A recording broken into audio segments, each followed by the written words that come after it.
Alright, so I just got back from watching Kung Fu Panda 4, DreamWorks Animation's latest feature, out in theaters right now. And a little bit of history, as always, my relationship with the Kung Fu Panda series. I am deeply in love with the first two movies. The first two have a lot of deep nostalgic roots for me, but I also think that there's more to these movies than just nostalgia.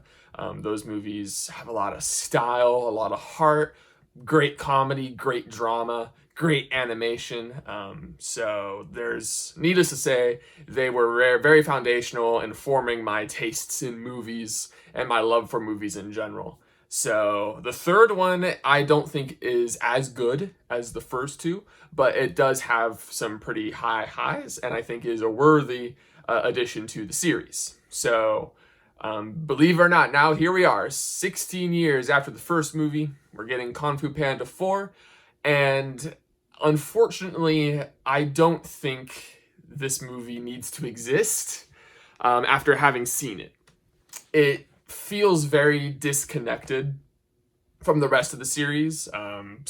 This is not a spoiler, you can kind of tell by watching the trailers, but things like the Furious Five aren't in this movie, and on one side I understand why they're not in the movie, because you have to pay all those actors to show up again. Some of them are very famous, and it's five characters that you have to think of something to do with, that the story might not necessarily, be for. And while they are mentioned, obviously, they're not very really in the movie.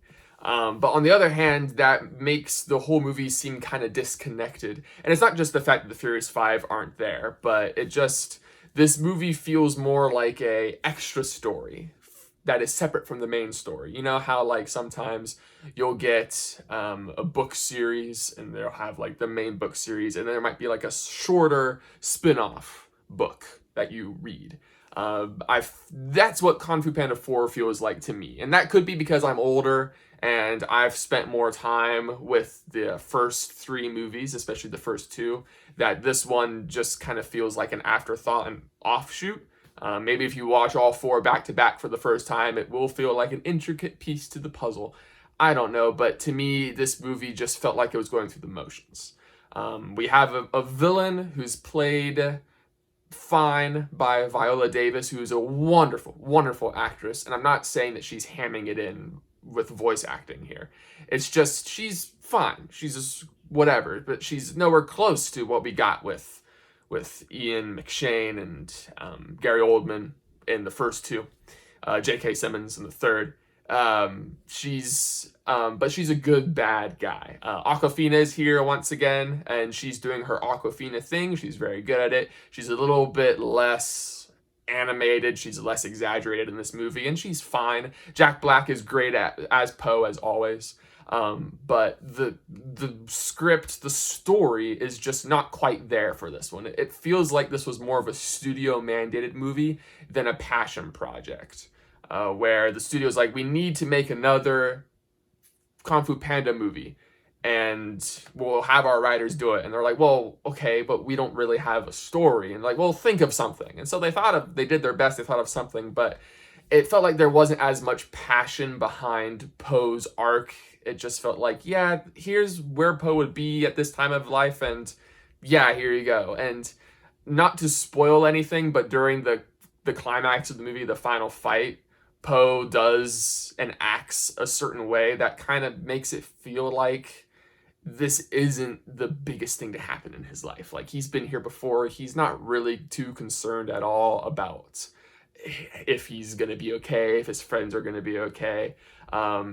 Considering the things that have happened to him in the first three movies, this seems like much smaller stakes. And you can go smaller in a sequel, but the personal stakes still need to be very high. And I don't feel like they were there for Poe in particular in this movie, or anybody else really. His two dads in this movie, his adoptive dad and his birth dad, are here, and they're just kind of doing the same thing that Poe's adoptive dad, Mr. Ping, has been doing in the third movie and a little bit in the second movie. He just does it again, being concerned about his son, and they just do a whole thing with that. Shifu's here and he's fine. He's Shifu. Dustin Hoffman returns and it's okay. So again, this movie's just okay. It's got good animation. The fight scenes are creative, but again, not as creative as anything we saw in the first three.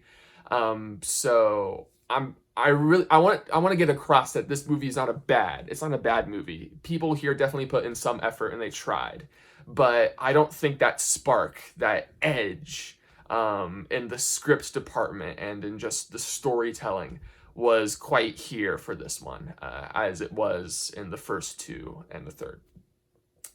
So a bit of a bummer, but I was kind of expecting it to be this way, considering we had such a big gap, and the trailers didn't quite grab me as much as I hoped they would.